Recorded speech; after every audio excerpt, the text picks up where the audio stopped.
안녕하세요, 마고 길량입니다. 제가 오늘은 광명시흥 신도시 예정지 가운데 하나인 시흥시 과림동에 왔습니다. LH 직원 투기 사건 때문에 여론조사 보면 취소하라는, 특히 광명시흥 신도시는 취소하라는 의견이 60%가 넘는데 정부가 계속 추진하기로 했어요. 사실 정부가 고민 많이 했을 거예요. 그런데 여기서 이걸 취소해버리면 입지로 보나 7만 세대라는 규모로 보나 후폭풍을 감당하기가 어렵죠. 부동산 상승세 계속되고 있는데 이걸 취소해버리면 정부의 공급 의지가 꺾였다 라고 보고 더 폭등할 거 아니에요. 또 여기서 한번 이제 밀리면 뭐 창릉도 있고 다른 3기 신도시까지 취소하라는 요구들이 계속 나올 거고, 대선 1년도 안 남았는데 계속 끌려다니게 될 것 같으니까 정부가 궁지에 몰렸지만 할 수 없이 계속 추진하기로 한 것 같습니다. 광명시흥 신도시 관련해서 많이 나오는 말이, 이게 집값 안정에 뭐 도움이 되느냐 안 되느냐, 이거 가지고 말이 많아요. 뭐 입지가 워낙 좋고 이 광명이라는 이름값 때문에 다른 3기 신도시하고는 좀 체급이 다르죠. 그리고 뭐 여의도에서 12km밖에 안 떨어져 있고 규모도 7만 세대 384만 평, 그 가운데 114만 평은 녹지, 공원, 수변 공간 등으로 조성하고 참 엄청난 곳이죠. 그래서 이게 집값 안정에 도움이 되느냐 안 되느냐, 이런 의견들이 많은데 저는 광명시흥 신도시를 좀 다른 관점에서 보고 있습니다. 사람들이 보통 관심도 안 두고 언론에도 소개 안 되고 전문가들도 언급을 안 하는데 2월 24일 국토부 보도 자료를 보면 이렇게 써 있어요. 서남권 발전의 거점이 되는 도시다, 이렇게 국토부 자료에 박았어요. 다른 3기 신도시 발표할 때 이런 말 없었거든요. 오직 광명시흥 신도시에만 이런 표현을 사용했어요. 이게 정부가 그냥 자랑하는 거냐, 자화자찬하는 거냐, 저는 전혀 그렇지 않다고 생각해요. 실제로 광명은 서부 축에 있어서 단지 서남권이 아니라 서부 축에 있어서 핵심이 되는 도시가 될 수 있다고 저는 생각합니다. 구체적으로 말하면 여의도, 김포공항 복합도시, 제가 늘상 말하지만 우마곡, 좌계양, 대장, 그리고 광명시흥 신도시가 제가 생각할 때는 미래에 서부 축의 3대 핵심 거점, 핵심 도시가 될 거라고 저는 생각합니다.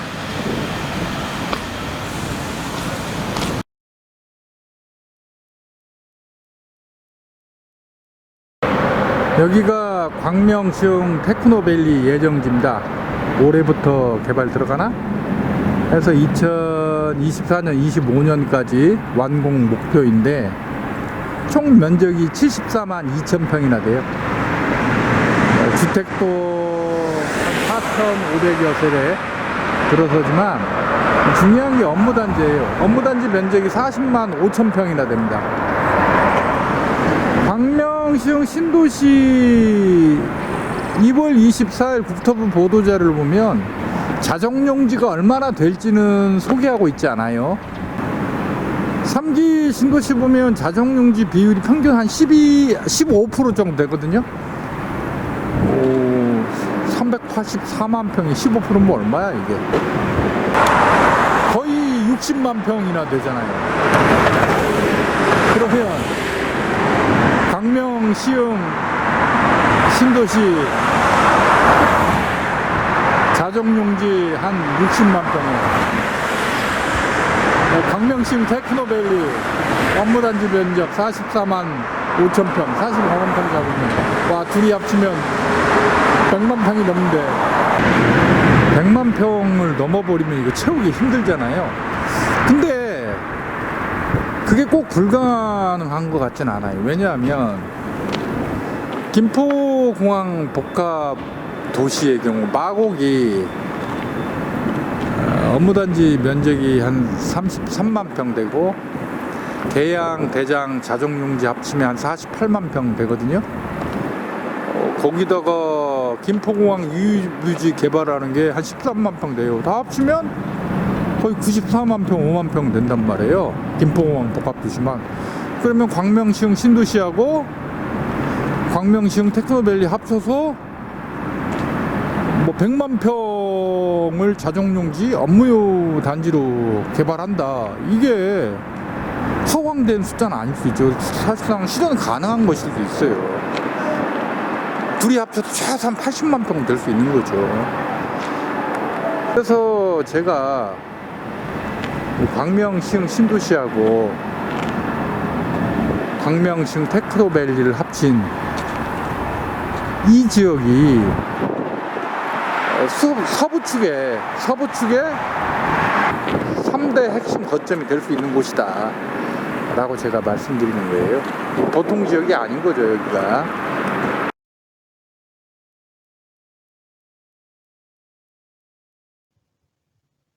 이 광명시흥 신도시가 이렇게 엄청난 업무단지 면적을 갖는 서남권의 이게 핵심 도시가 될 것인데, 이게 마곡지구하고도 관련이 있어요. 자, 여기가 여의도죠? 국토부 보도자료에서 나왔듯이 여의도에서 광명시흥 신도시까지 한 12km 돼요. 근데 국토부 보도자료에 나오진 않았지만 제가 늘상 강조하는 이게 김포공항 복합도시거든요. 여기서 광명시흥 신도시까지도 12km 정도 돼요. 더 이상하게도 김포공항 복합도시에서, 이 김포공항에서 여의도까지도 한 12km 정도 돼요. 이게 우연일까요, 이게? 딱딱 이 세 곳이 다 12km씩 되는 게 제가 볼 때는 우연의 일치라고 할 수 없다고 봐요. 왜냐하면 제 경험인데, 어떤 거대한 업무단지 혹은 도심의 영향력이 한 반경 6km 정도에 미치더라고요. 여기 12km씩이니까 거대한 업무단지나 거대 도심의 영향력이 반경 6km씩 미친다고 한다면 딱딱 맞아 떨어지잖아요. 절반씩. 또 이 세 핵심 거점 지역은 연결이 돼요. 자, 일단 김포공항하고 여의도 영등포 이쪽은 5호선, 9호선, 여의도하고 9호선으로 연결되잖아요. 그 다음에 GTX-D가 지날지 안 지날지 아직 확정은 되지 않았는데, 제 생각에는 아마 GTX-D가 김포에서 시작해서 검단 거쳐서 김포공항 지나서 여의도 거쳐서 사당 그리고 삼성 이렇게 갈 것 같습니다. 자, 그리고 김포공항하고 광명시흥 신도시는 광명문산 고속도로를 통해서 연결돼요. 그 다음에 대곡소사선. 여기서 이제 좀 약간 까리한 게 있는데, 자, 보세요. 대곡소사선이 지나긴 지나는데, 광명시흥 신도시를 직접 지나지 않아요. 서쪽으로 4 내지 5km 정도 떨어진 시흥시 중심으로 지나요. 신안산선도 마찬가지예요. 여의도와 광명시흥 신도시를 신안산선이 직접 지나는 게 아니라 광명시흥 신도시 밑에 붙어있는 광명시흥 테크노밸리를 신안산선이 지납니다. 자, 그래서 저는 이게 광명시흥 신도시를 보면서 좀 의문이 드는 게 있어요. 뭐냐면 광명시흥 신도시가 입지도 좋고 규모도 엄청난데 이상하게 직접 지나는 전철이 없어요. 직접 지나는 전철은 현재 예비 타당성 조사 중인 제2경인선밖에 없어요. 그리고 광명시흥 신도시를 관통해서 경전철을 건설하겠다는 게 국토부 얘기거든요. 그래서 이게 이 경전철이 남북으로 관통해서 아마도 개봉역쯤, 1호선 개봉역쯤에서 만나게 돼 있더라고요. 근데 중요한 전철인 대곡소사선하고 신안산선은 광명시흥 신도시 직접 지나지 않고 살짝 옆으로 비껴서 지나가게 돼 있단 말이에요.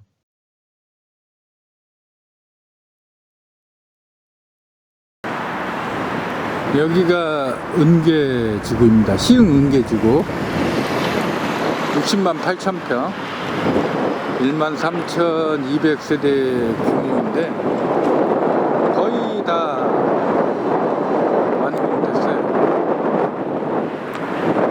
제가 시흥 은계지구에 좀 주목을 하는 게 이 은계지구 남쪽으로 시흥시 매화동, 은행동, 장현동, 안현동, 고창동 지역인데 거의 다 논밭으로만 있거든요. 지도상에서 봤을 때 면적이 350만 평 정도. 그 옆에 좀 포구 쪽으로 고창동 지역인가? 거기까지 합치면 한 500만 평 정도 돼요. 이 논밭만 있는 지역이 광명시흥 신도시에서 서쪽으로 4 내지 5km 정도 떨어져 있어요. 그리고 이들 지역 서쪽 가장자리를 따라서 대곡, 소사, 원시선이 지나거든요. 제가 봤을 때 좀 이상한 게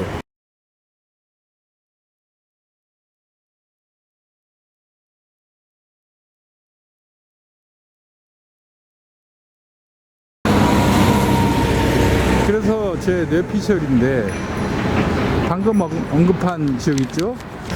이 지역도 나중에 혹시 신도시로 개발하려고 하는 게 아닌가. 이미 그 주변에 시흥 은계지구, 장현지구, 하중지구 이미 다 들어섰잖아요. 그리고 매화 산업단지도 있고.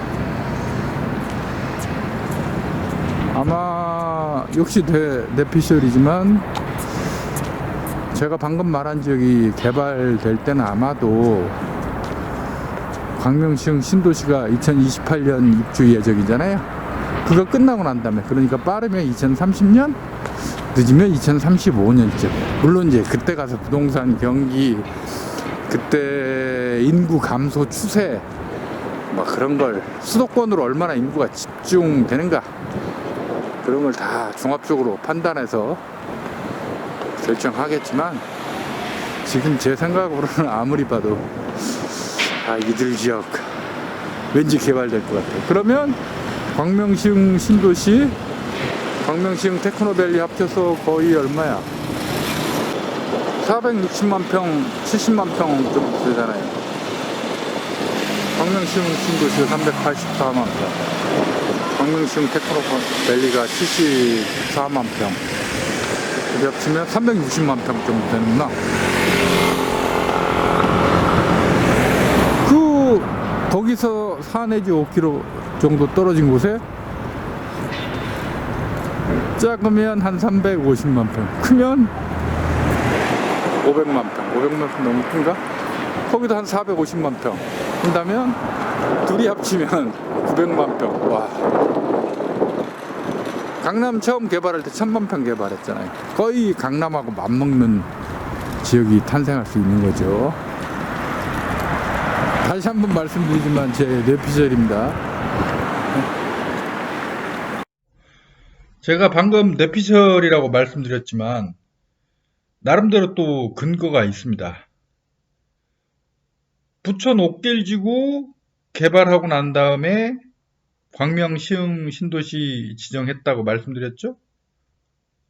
마곡만 하더라도 2006년 7년에 발산 택지지구, 지금 수명산 바꾸죠? 여기 개발 완료하고 난 다음에 2014년 마곡지구 분양했습니다. 그때부터 마곡지구 본격 개발 들어갔습니다. 고향만 해도 향동지구, 덕은지구, 좀 전에는 원홍 삼송지구 개발하고 난 다음에 창릉 신도시 지정했습니다. 즉, 이 서울 주변 수도권 신도시 개발을 보면 먼저 5천 내지 1만 가구, 보금자리 주택지구든 택지개발지구든 5천 내지 1만 가구 정도를 먼저 개발하고 난 다음에 100만 평 이상의 신도시를 지정하는 패턴이 보이고 있어요.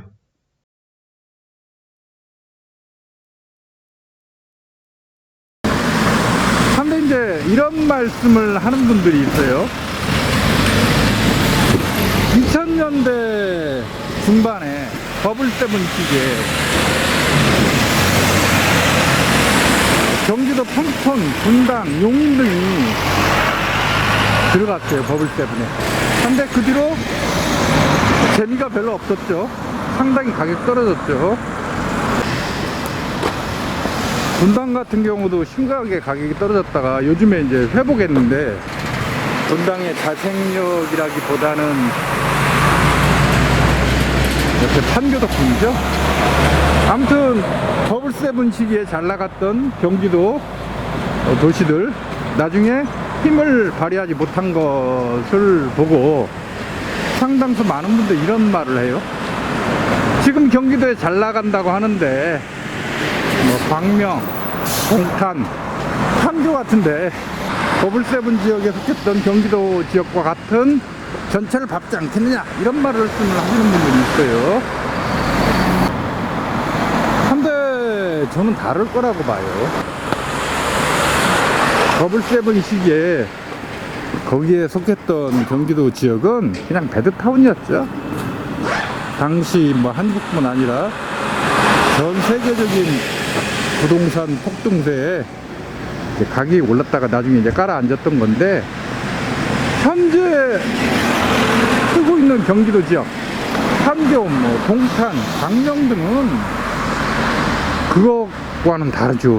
그 자체가 업무 단지이거나 업무 단지로 대규모로 개발되거나 아니면 거대한 업무 단지가 바로 붙어 있거나 이런 곳이란 말이에요. 그래서 버블7 시기에 경기도 지역같이 베드타운이 전혀 아니라는 거죠.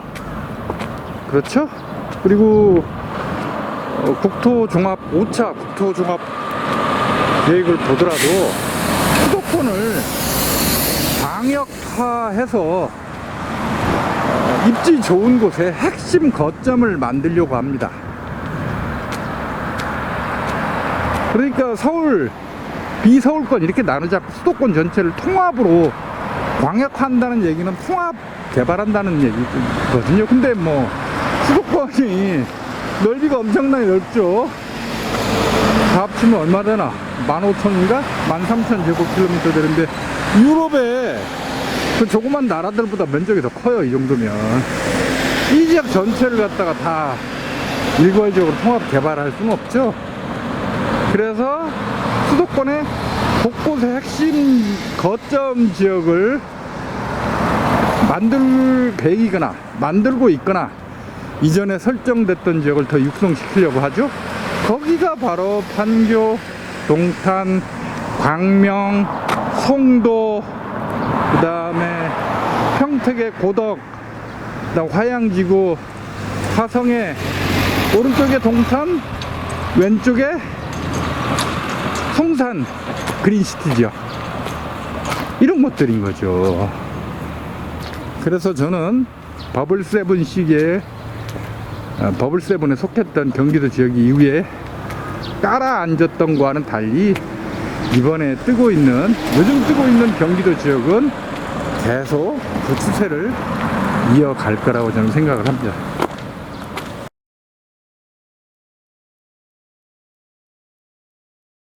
전국 시도별 인구 변화 추이를 한번 보세요. 자, 1970년대, 자, 전국 인구 가운데 각 지역별로 차지하는 비중을 한번 보세요. 자, 이랬죠? 85년에 이미 거의 서울이 1000만이었죠. 근데 그때 경기도는 500만도 안 됐잖아요. 근데 2003년부터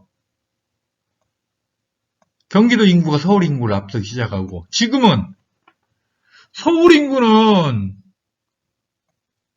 2019년 현재 966만 명인데 경기도 인구는 1323만이에요. 그러니까 경기도 인구가 지금 서울 인구보다 30%, 35%가량 더 많다고요. 그렇죠? 경기도가 엄청나게 커졌어요. 인구 면에서 봤을 때. 전국 인구 가운데 수도권이 차지하는 비중이 1970년에 28.3%였는데 2000년에 46.26%. 근데 지금은 49.98%, 2019년에 49.98%, 지금 아마 50% 넘었을 거예요. 그렇죠? 부산하고 대구는 1985년도에 가장 높은 편이었죠? 1985년에서 2000년 사이? 지금은 부산이 이렇게 줄었잖아요. 대구도 줄었잖아요. 대구가 원래 인천보다 인구 많던 곳인데 지금은 대구가 인천보다 적죠. 부산 계속 줄고 있잖아요. 물론 뭐 옆에 신도시 생겨서 양산이라든지 그쪽으로 유출된 면도 있지만 아무튼 여기서 중요한 건 경기도가 힘이 커지고 있다. 이에 비해서 서울은 1985년에서 2000년 사이에 가장 인구 비중이 높았지만 지금 오히려 줄고 있다. 더 중요한 건 이거예요. 지역 내 총생산, GRDP. 자, 1985년에 서울의 GRDP가 전국에서 차지하는 비중이 25.23%였어요. 근데 지금은 22.53%로 약간 줄었죠? 인천은 1985년과 2019년 대비해 보면 비슷해요. 경기도는 1985년에 13.88%인데 지금은 24.86%. 거의 2배 가까이 커졌죠. 부산, 대구, 울산, 경북, 경남. 영남 지방이 우리나라 중화학공업 업체들이 많이 몰려있는 곳 아니에요.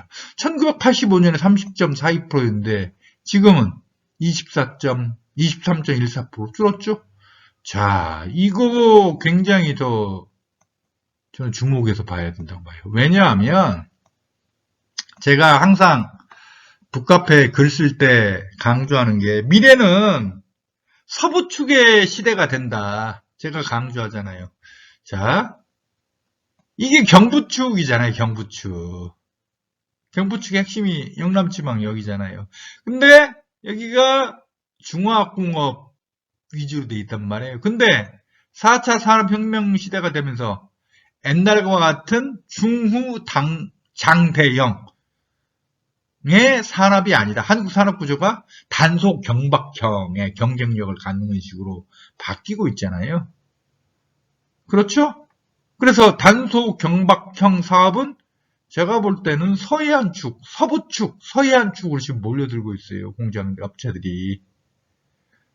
저는 그래서 장기적으로 이 경부축의 힘은 빠질 거라고 봐요.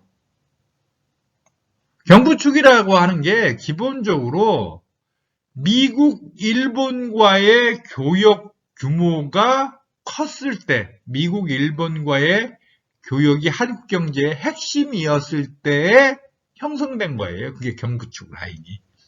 근데 지금은 한국과 중국과의 교역 규모가 한국이 일본과 미국과 교역하는 규모를 합친 것보다 더 커요.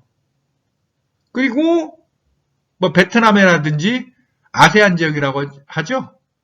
동남아시아 지역과의 교육 규모가 굉장히 크게 급속도로 커지고 있어요. 서해안 중심으로 바뀌고 있다고요. 서해안 중심, 서해안 축, 서북쪽 중심으로.